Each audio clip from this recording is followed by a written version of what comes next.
It was an American nurse's sensitivity to an antiseptic that led to the development of medical rubber gloves. The year was 1890, and the hospital was Johns Hopkins in Baltimore. Sympathetic to the nurse's plight, the chief of surgery asked a rubber company to develop protective gloves. Around the world, healing hands wear rubber gloves to stop the spread of germs and save lives. To make them, they need a lot of hands, the kind made from ceramic or aluminum. They'll serve as molds. First, they need to remove residue from the last rubber glove production.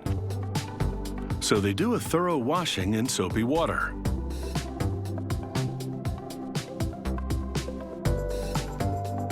And then in bleach.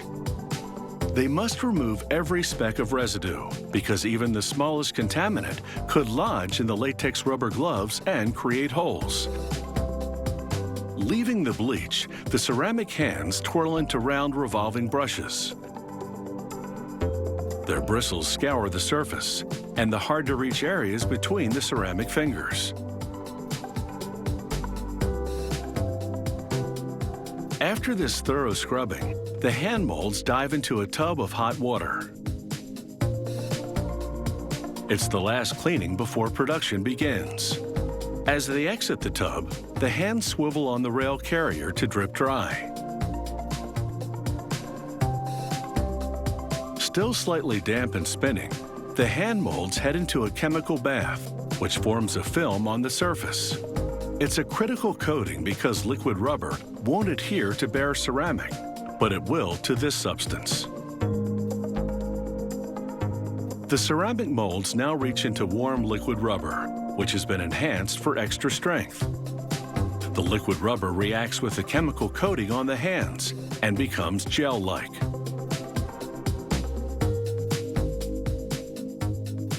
Coated with the rubber gel, the hands spin to shake off any drops as they head into an oven. Under intense heat, the rubber dries to the hand form. It also undergoes a chemical process called vulcanization that makes rubber stronger and elastic. After a wash and dry, the gloves spin through brushes, which roll up the cuffs. This cuff roll, called the bead, has a specific purpose. It makes it easier to pull the rubber glove off the mold.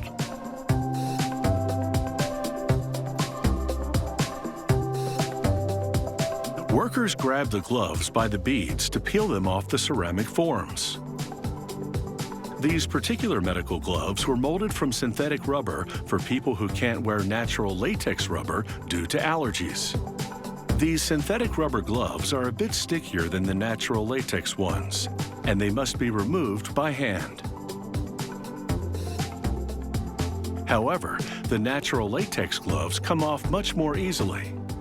Bursts of pressurized air blow these gloves off the ceramic forms. At a test station, a worker now stretches and inflates each medical glove to check for weak spots and holes. Even a pinhole leak would be cause for rejection. Next, they take a sample glove from every batch and pump water into it, again checking for leaks. If the sample glove is watertight, they approve the entire batch for shipment. They color code gloves for strength.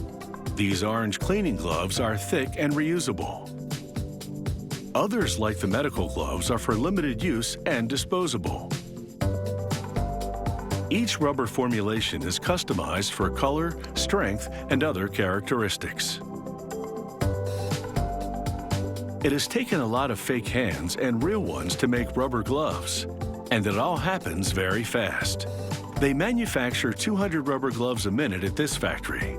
That's about 12,000 gloves per hour.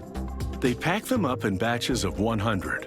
A cornstarch solution applied earlier keeps them from sticking together in the box.